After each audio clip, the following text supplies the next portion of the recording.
Pretoria, Sudáfrica, 1947. El sol ardía sobre las colinas secas de Pretoria, cuando en el seno de una familia judía nacía un niño destinado a descifrar los secretos invisibles de la vida. Su nombre, Michael Lovett. Su infancia estuvo marcada por los contrastes de una Sudáfrica dividida por el apartheid. Mientras las calles eran atravesadas por tensiones raciales y políticas, en el silencio de su hogar germinaba una curiosidad inagotable. El joven Michael no miraba el mundo como los demás, en los patrones de la naturaleza veía números, en el desorden encontraba reglas ocultas. Era apenas un niño, pero ya se sentía impulsado por algo que lo llevaba más allá de los límites de su entorno. Londres, años 60. Con apenas 15 años, la familia Levitt decidió emigrar al Reino Unido, huyendo de un país donde la desigualdad se había convertido en ley. En Londres, el adolescente descubrió un universo nuevo, bibliotecas repletas de conocimiento, universidades vibrantes, y un ambiente en el que las ideas podían expandirse sin miedo. Michael ingresó al King's College de Londres en 1964. Allí se sumergió en la física, la química y la matemática. Mientras otros jóvenes soñaban con carreras convencionales, Levitt comenzó a intuir que la biología podía ser descifrada como un código, que los procesos vitales podían ser entendidos a través de ecuaciones. Sus cuadernos se llenaban de fórmulas, pero detrás de cada número se escondía un propósito, comprender lo que mantiene a la vida en movimiento. Cambridge, años 70. A comienzos de la década de 1970, Levitt llegó al Laboratorio de Biología Molecular de Cambridge. Allí coincidió con gigantes de la ciencia como Francis Crick, co-descubridor de la estructura del ADN. Pero Michael no era un observador pasivo, proponía algo radical para la época. Mientras muchos científicos buscaban comprender la vida observándola al microscopio, él creía que las computadoras podían convertirse en una ventana hacia lo invisible. Fue entonces cuando diseñó algunos de los primeros modelos computacionales capaces de simular moléculas biológicas. Imaginemos ese momento, enormes ordenadores del tamaño de una habitación, con cintas magnéticas girando, convertidos en herramientas para revelar cómo interactúan las proteínas, cómo respira la vida en su nivel más íntimo. El descubrimiento. Su trabajo abrió un camino inédito. Michael Levitt demostró que los principios matemáticos podían explicar los movimientos de los átomos dentro de una proteína, cómo se doblan, cómo se ensamblan en formas que dan origen a la vida misma. No era solo un avance académico, era el inicio de la biología computacional moderna. Sin embargo, no todo era entusiasmo. Muchos científicos lo miraban con recelo. ¿Cómo podían confiar en cálculos abstractos, cuando la tradición mandaba observar con experimentos físicos? Levitt enfrentó críticas, dudas y hasta aislamiento dentro de ciertos círculos académicos. Pero él persistió.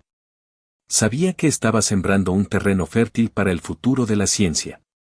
Un destino entrelazado. Para finales de los años 70, Michael Lovett ya había consolidado un lenguaje que pocos podían comprender, pero que pronto cambiaría la medicina, la biología y la tecnología.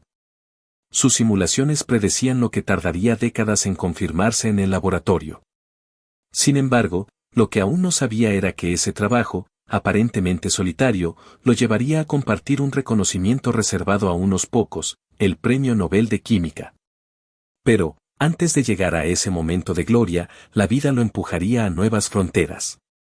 Israel, Estados Unidos, Inglaterra, cada país se convertiría en escenario de nuevas batallas intelectuales. El joven visionario de Pretoria estaba por enfrentarse a los límites de la ciencia y a los suyos propios. ¿Cómo un muchacho que soñaba con descifrar la vida mediante números terminaría transformando la forma en que la humanidad combate enfermedades como el cáncer o diseña fármacos? El viaje apenas comienza. Israel, años 80. Tras sus años formativos en Cambridge, Michael Lovett tomó una decisión que marcaría un antes y un después: trasladarse a Israel, un país joven, vibrante, en plena construcción de su identidad científica. Allí, en el Instituto Weizmann de Ciencias, en Rehoboth, encontró un terreno fértil para sus ideas revolucionarias. Era la década de 1980. El mundo aún se debatía entre la Guerra Fría, mientras en los laboratorios israelíes nacía un nuevo tipo de investigación, multidisciplinaria, audaz. Leavitt reunió a matemáticos, físicos, químicos y biólogos, con un propósito común: descifrar cómo se mueven los átomos que sostienen la vida. En esas salas, entre pizarras cubiertas de símbolos y computadores que zumbaban día y noche, Leavitt convirtió la biología computacional en una disciplina respetada. Cada simulación era una ventana al futuro, y aunque pocos lo entendían entonces, aquel trabajo estaba destinado a salvar millones de vidas. Estados Unidos, Stanford, años 90. El prestigio de Leavitt no tardó en cruzar océanos. A comienzos de los años 90, la Universidad de Stanford, en California, lo invitó a formar parte de su comunidad científica. Allí, entre las colinas verdes de Palo Alto, Michael encontró un lugar donde la creatividad y la tecnología se entrelazaban de manera natural. Era la época en que Silicon Valley se convertía en sinónimo de innovación. Mientras gigantes tecnológicos levantaban sus primeras torres de cristal, Leavitt trabajaba en lo que parecía aún más ambicioso: simular la vida misma. Sus programas ya no eran meros cálculos, ahora podían mostrar cómo una proteína se pliega, cómo un fármaco puede bloquear una enzima, cómo la matemática podía anticiparse a la biología experimental.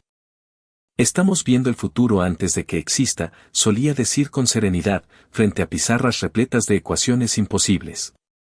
Y sus colegas, antes escépticos, comenzaron a comprender que aquel hombre estaba cambiando las reglas del juego. El reconocimiento mundial. El nuevo siglo trajo consigo desafíos monumentales: el desciframiento del genoma humano, la expansión de la biomedicina, la carrera por nuevas terapias contra el cáncer y enfermedades degenerativas. En medio de esa revolución, los modelos computacionales de Leavitt se convirtieron en brújula indispensable. Y así, en el año 2013, llegó el momento histórico: la Real Academia de Ciencias de Suecia anunció que el Premio Nobel de Química sería otorgado a Michael Leavitt, junto a Martin Karplus y Oreo Warshaw, por desarrollar modelos multiescala para sistemas químicos complejos.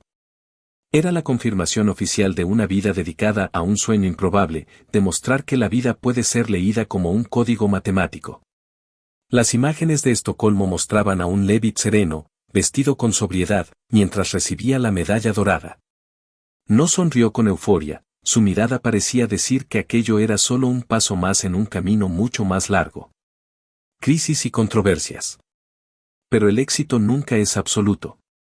Con los años, Leavitt se convirtió también en una figura polémica. Durante la pandemia de COVID, en el año 2020, sus declaraciones sobre la evolución del virus y las medidas sanitarias levantaron intensos debates. Algunos lo aplaudieron por atreverse a cuestionar modelos alarmistas, otros lo criticaron por minimizar riesgos. Una vez más, Leavitt estaba en el ojo del huracán, como aquel joven que en los 70 desafió la ortodoxia científica. Para él, la verdad no estaba en la repetición de consensos, sino en los datos, en el análisis, en las simulaciones que tanto confiaba. No debemos temer a la realidad, aunque contradiga nuestras creencias, afirmó en entrevistas que recorrieron el mundo. El legado vivo. Hoy, Michael Leavitt continúa trabajando entre Stanford e Israel, explorando nuevas fronteras de la biología y la inteligencia artificial. Sus modelos no solo ayudan a diseñar medicamentos, también inspiran a jóvenes científicos a mirar más allá de lo evidente. La historia del niño de Pretoria que soñaba con números se ha convertido en la crónica de un hombre que descifró la vida como un lenguaje oculto. Sin embargo, la pregunta sigue abierta: ¿hasta dónde podrá llevarnos la biología computacional? ¿Podremos un día diseñar la vida misma desde una pantalla?